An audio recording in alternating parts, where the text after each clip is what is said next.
쉬운 환율 읽어주기 시간으로 넘어가 보겠습니다. 오늘 또 금통위 결정도 있었고요. 환율에 대한 부분들 또 함께 알아보겠습니다. NH선물의 김승혁 연구원님 함께하겠습니다. 연구원님 안녕하세요. 네, 안녕하세요. 네, 그러면 저희 오늘 어떤 나라를 여행하면 좋을지 화면으로 먼저 만나보겠습니다. 네, 오늘 여행하기 좋은 나라는 우리나라인가 봐요. 금통위가 이제 국내 결정을 또 했는데 금리와 관련된 부분들 함께 또 살펴주시려고 합니다. 네, 여기 태극기가 또 이렇게 펄럭이고 있네요. 네, 오늘은 우리나라로 여행을 떠나보도록 하겠습니다. 네, 일단 오전 10시쯤에 금통위 결과가 있었어요. 일단 시장에서 예상을 했던 대로 동결로 결정이 났었는데 이 금통위 결과 좀 어떻게 보셨나요? 네, 우선은 시장이 예상했던 바로 3.5% 동결을 했고요. 그 다음에 완장일치로 이것이 결정이 되면서 아무래도 이제 시장 내 파장은 그렇게 크지 않을 수 있었겠다라고 생각하지만 생각보다 통방문의 내용이라든지 기자회견 내용을 들어보면 우리나라 환율 같은 경우에서도 1320원대를 하향 이탈했다가 지금 다시 한번 상승 좀 올라오고 있죠. 네. 그러한 변동성이 큰 모습을 확인할 수 있었습니다. 아무래도 핵심은 사실 이번 이제 SVB 사태라든지 이런 금융안정 이슈를 우리나라는 어떻게 바라볼 것이냐가 제일 중요했다라고 좀 볼 수 있고요. 지금 이제 금통위를 이제 거친 이후에 저희가 이제 드는 생각은 금융안정 이슈와 물가안정 이슈 이거를 좀 분리해서 대응하는 것이 원칙이다라고 이번 하는 입장을 좀 밝힌 것 같고요. 네. 그다음에 이제 하는 총재께서 말씀하시기로는 아직까지는 물가안정이 우리한테는 최우선 과제다. 근데 이제 물가안전과 금융안정 이거는 어떻게 보면 상충될 수 있는 관계이잖아요. 네. 금리 인상을 통해서 우리나라가 이제 물가를 잡고 그 물가를 잡는 과정에서 금융 안정에 대한 불안감이 유입될 수 있기 때문에 이러한 상충되는 이 관계 속에서 얼만큼 균형을 잘 잡을 수 있을까, 그리고 그 균형을 잡을 수 있는 툴을 우리가 어떻게 운용할 수 있을까, 이러한 어떤 부분들을 좀 강조하면서 오늘과 같은 이러한 영향력을 좀 보였다 말씀드릴 수 있습니다. 네, 오늘 그럼 금리 동결 결정이 나왔던 것은 물가가 조금 잡히고 있다고 본 건가요? 그렇다기보다는 이제 한국은행 총재님께서 말씀하신 바로는 아직까지 불확실성이 너무 크다. 특히 이제 상반기 정도는 사실 우리가 예측한 경로대로 특히 이제 유가가 많이 떨어지면서 네. 그 기저효과가 반영되고 있는 상황이지만 하반기에서의 어떤 불확실성은 사실 여전하기 때문에 이러한 어떤 금리 인상을 지금까지 진행을 해왔고 이거에 따른 효과를 1차적으로 점검한 이후에 이런 불확실성에 대응하는 것이 맞는 거지 지금 이제 인상이 결정을 할 것은 아니다라고 보고 있는 상황이에요. 그래서 어떤 방향성을 점쳐두고 동결을 한 것이 아니라 이후의 행보를 어떻게 가져가야 될지 일종의 쉼표를 찍었다라고 볼 수 있습니다. 네, 그렇군요. 이후의 방향성에 대한 부분들이 훨씬 더 중요할 것 같습니다. 그렇다면 일단 오늘 동결 결정이 나왔는데 이 금통위의 결정이 국내 환율에는 어떤 식으로 영향을 미칠까요? 네, 우선은 이론적으로만 사실 말씀을 드린다면 두 가지 정도가 있겠죠. 우리 예상보다 시장이 예상했던 것보다 금리가 올라갔을 경우와 내려갔을 경우인데 금리라는 것 자체는 사실 돈의 가격이잖아요. 그쵸. 그렇기 때문에 우리나라의 금리는 원화 가치란 말이에요. 그래서 금리가 우리 예상보다 더 올라갔다라는 거는 원화의 가치가 그만큼 더 올라갔다라고 해석할 수 있거든요. 네. 이론적으로는. 그럼 원화의 가치가 올라가면 상대적으로 환율은 내려갈 수밖에 없는 상황인 거죠. 반대적으로 이제 예를 들어 우리의 예상보다 실제 금리가 내려갔다라고 한다면 이거는 반대적으로는 원화의 가치가 상대적으로 떨어졌다라는 거기 때문에 환율이 올라간다라고 저희가 흔히 얘기를 해요. 그치만 이건 이론적인 거고 사실 네. 시장에서의 반응은 좀 다릅니다. 예를 들어 오늘 같은 경우 이제 금리를 동결했고 이거는 시장의 예상과 거의 일치했지만 그렇죠. 실제 통방문의 내용이라든지 기자회견의 내용에 따라서 변동성이 커질 수가 있는 거고요. 특히 워딩 중에서는 이제 단기 자금 시장, 단기 금리 시장에서의 어떤 하향 가능성, 그리고 그게 시장이 너무 과도하게 지금 금리 인하를 베팅하고 있다라는 이런 워딩들이 추가적으로 소화되니까 좀 시장 내에서의 변동성이 커지고 있는 상황이거든요. 그렇기 때문에 단지 금리가 올랐다 내렸다를 기준으로만 판단하는 게 아니라 그 이면의 이유를 봐야 되는데 금리를 올렸으면 왜 올렸을까? 올린 이유는 아무래도 경기가 너무 과열됐기 때문에 네. 그 과열된 그 경기를 잡기 위해서 금리를 올렸을 거잖아요. 그쵸. 그러면 지금 금리를 올린 결정이 경기가 과열되기 전에 선제적 대응인가? 아니면 사후적 대응인가. 그래서 금리를 올린 게 과연 인플레이션을 미연에 잡을 수 있느냐 없느냐에 대한 판단이 들어가거든요. 네. 그래서 이게 이제 현실로서 실질적으로 금리 인상과 인하가 우리나라 시장에 반응을 주게 되고 영향력을 주게 되는 거죠. 네, 그렇군요. 국내 환율에 미치는 영향을 이제 금리를 예상보다 큰 폭으로 올렸을 때랑 인하했을 경우 두 가지로 좀 나눠서 설명을 또 들어봤습니다. 그럼 시장 예상보다 큰 폭으로 금리를 인상하게 될 경우에는 경기가 좀 과열됐다 이렇게 보는 게 맞고요. 그리고 예상보다 큰 폭으로 금리가 인하됐을 때는 또 경기 둔화 상황이다 이렇게 좀 판단을 하면 되겠네요. 네, 맞습니다. 네, 이렇게 또 정리를 해봤고요. 사실 이번에 이제 금리 결정이 또 중요했던 이유 중 하나는 이제 미국과의 또 금리 차가 될 것 같아요. 지금 보니까 만약에 이제 우리가 동결을 했으니까 미국에서 이제 FOMC에서 베이비 스텝 정도만 밟더라도 1.75%포인트 차이로 이제 역대 최대로 또 굉장히 또 커진다고 하더라고요. 이 부분과 환율은 또 상관이 없나요? 이거는 제가 이제 꾸준히 말씀드리고 있는 부분이고 네. 사실 이제 그 금통위에서도 계속 지속적으로 강조되고 있는 부분인데 우리나라는 지금 현재 한미 금리차 역전과 환율의 관계가 사실 그렇게 큰 관계는 없습니다. 아, 네. 네, 제가 이제 자료 하나를 준비를 했었는데 이제 우리나라 환율과의 관계와 그 다음에 이제 각 요소별 이제 상관관계가 같이 좀 드러나 있는 자료거든요. 이제 여기를 보시면 맨 오른쪽에 이제 우리나라 한미 금리 차와 원달러 환율의 상관관계를 좀 기록을 해놨는데 지금 마이너스 0.5보다도 못 미치는 수준을 기록하고 있습니다. 네. 그러니까 이제 금리 차가 역전된다고 해서 사실 이게 우리나라 환율에 큰 영향력을 주지는 못하고 있는 거죠. 아무래도 상관관계가 1에 가깝거나 마이너스 네. 1에 가까워야 그게 정 또는 반대 영향력을 주고받는 건데 지금 같은 수치는 사실 큰 영향력이 있다라고 보기는 어려운 수준이고요.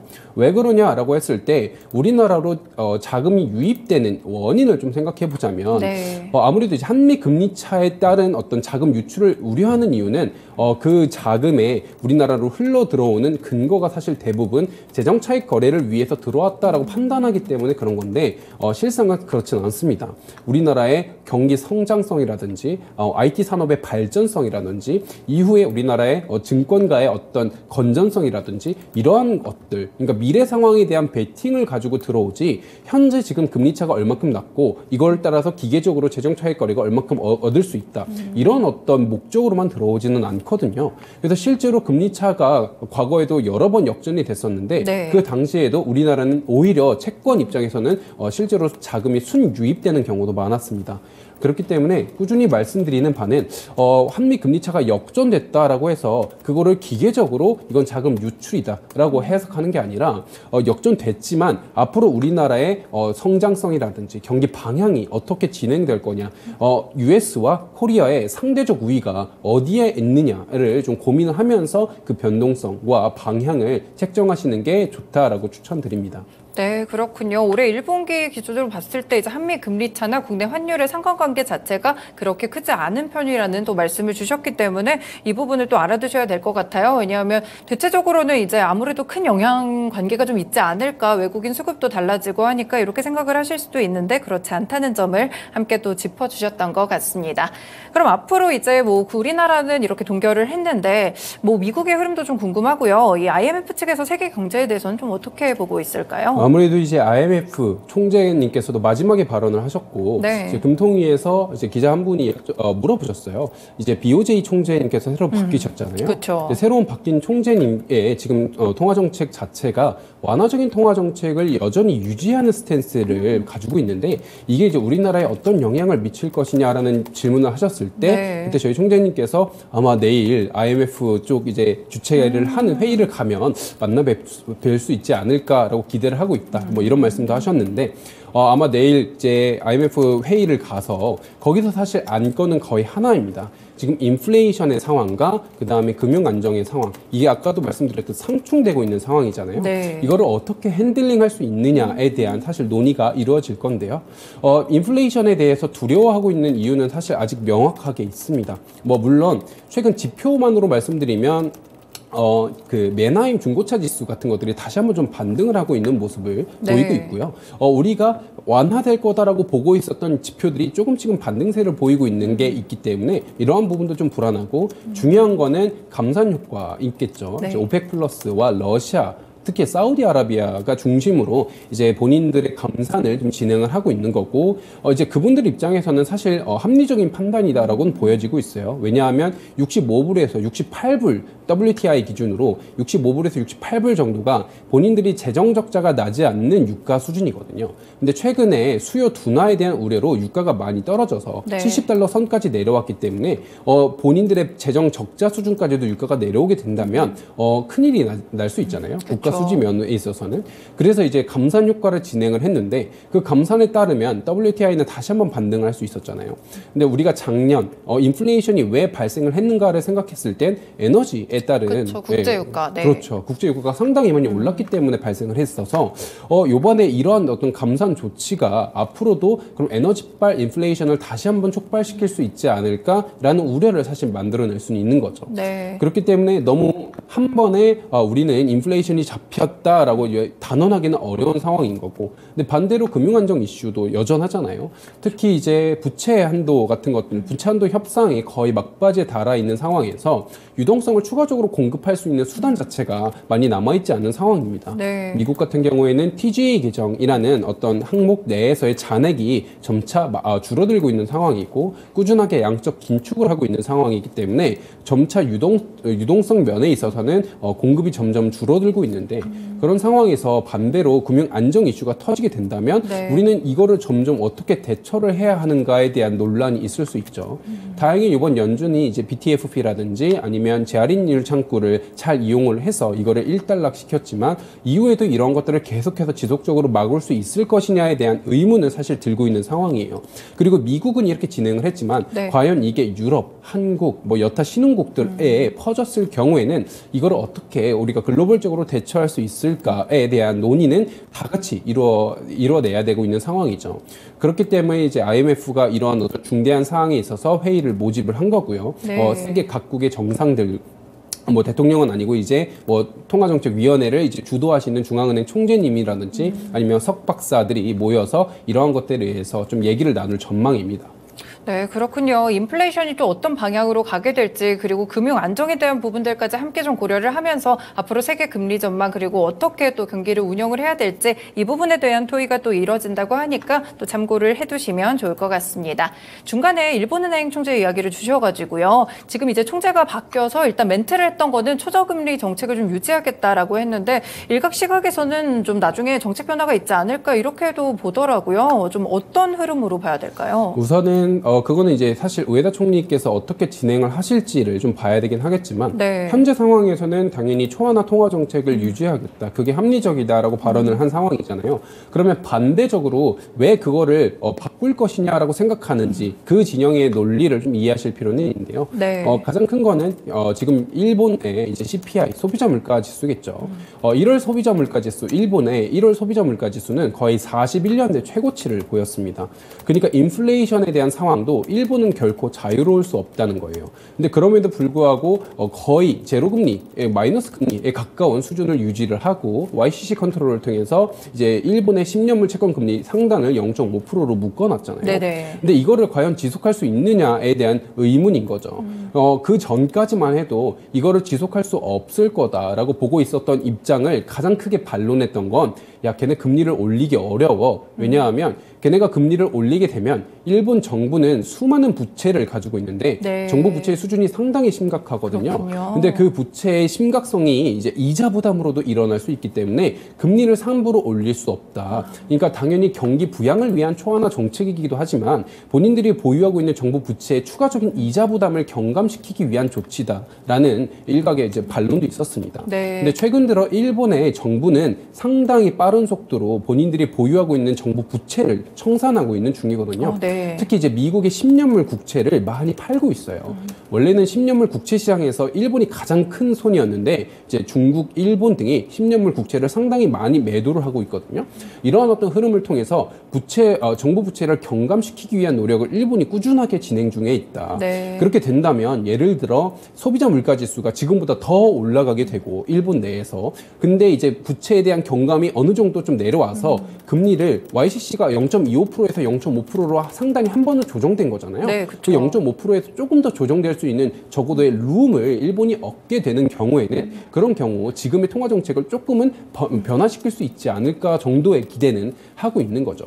네, 그렇군요. 부채를 청산하고 있다는 게 그러니까 선제적으로 조금 리스크를 줄이는 행동이 아닐까 이런 판단 하에서 조금 해석이 됐던 것 같습니다. 한 가지만 더 궁금한 게 이제 미국 연준의 이제 흐름들도 좀 궁금한데 지금 고용 시장이 좀 약간씩 과열 시장이 많이 식어가는 것 같아요. 그래서 경기가 둔화되고 있다 이런 판단도 있고 근데 말씀 주신 대로 유가 감산에 의해서 또 인플레이션에 대한 우려감도 좀 촉발되고 있는데 연준이 좀 어느 포인트를 두고 좀 진행을 할까요? 우선 연준은 지금 고용 시장에 좀 더 초점을 둘 겁니다. 네. 아무래도 물가를 잡는 게 선제적인 목표다라는 게 컨센서스이기 때문에 물가, 특히 고용에 좀 더 중심을 둘 건데 말씀하신 대로 최근 고용 시장이 계속 견고하냐에 대한 얘기는 조금씩은 의문점이 들고 있죠. 네. 특히 최근 실업률 같은 경우에는 3.4%까지 최저치를 기록했다가 3.6%로 뛴 다음에 다시 3.5%로 내려왔어요. 이제 구인 배율 저희가 이제 노동 시장을 측정하는데 가장 직관적인 지표 중에 하나인 한 명의 실업자가 선택 가능한 일자리 개수가 몇 개이냐를 나타내는 구인 배율 같은 경우에도 1.9까지 기록해다가 지금 1.8, 7까지 좀 내려온 상황이거든요. 이러한 상황에 봤을 때 더 이상 고용 시장이 계속 뜨거울 거냐에 대한 의문점이 조금씩은 들고 있는 상황인 거죠. 그리고 또 주목해 볼 만한 게 최근 평균 임금 상승률 자체가 많이 내려왔습니다. 네네. 경제활동 참가율은 늘어나고 있는데 임금이 조금씩 내려오고 있는 상황이에요. 임금이라는 것 자체는 결국에는 노동자 입장에서는 임금 협상력을 가져갈 수 있는 추세인 거잖아요. 근데 이제 연준이 노동시장이 뜨거운 걸 두려워했던 이유는 타이트한 노동시장이 결국에는 임금 협상력으로 이어지고 그럼 임금 네. 상승으로 따른 물가 상승으로 이어질 거다라는 건데 이러한 게 지금 완전 반대되는 흐름을 보이고 있는 거죠. 그러면 노동시장에 뛰어드는 사람은 많은데 임금이 내려가고 있다. 즉 이거는 노동시장의 질적 발전이 일어나고 있는 것인가에 대한 의문이 좀 들 수 있습니다. 네. 임시직 고용직이 많아지고 있는 것 아닌가? 이거는 양적인 그냥 성장이지 질적인 성장은 아닐 수 아니죠. 있겠다라고 노동시장에 대한 근본적 의문을 던질 수 있습니다. 네, 그렇군요. 이렇게 또 오늘 환율과 세계 경기 전망까지 함께 연결시켜가지고 연구원님의 의견을 함께 들어봤습니다. 연구원님 고맙습니다. 네, 감사합니다. 네, 이렇게 오늘 쉬운 이슈 읽어주기 시간에서는 삼성전자 감산 그리고 여기에 대한 이야기 종목들까지 연결해서 들어봤고요. 쉬운 환율 읽어주기에서는 우리나라의 금통위와 금리 동결 결정, 미국과의 금리차 영향까지도 자세하게 함께 분석을 해봤습니다. 지금까지 다양한 투자 판단에 도움이 되는 말씀들 전해드렸는데요. 특정 종목의 상승과 하락을 보장하지는 않습니다. 토마토랜드 2.0은 여기서 마치겠습니다. 시청해주셔서 고맙습니다.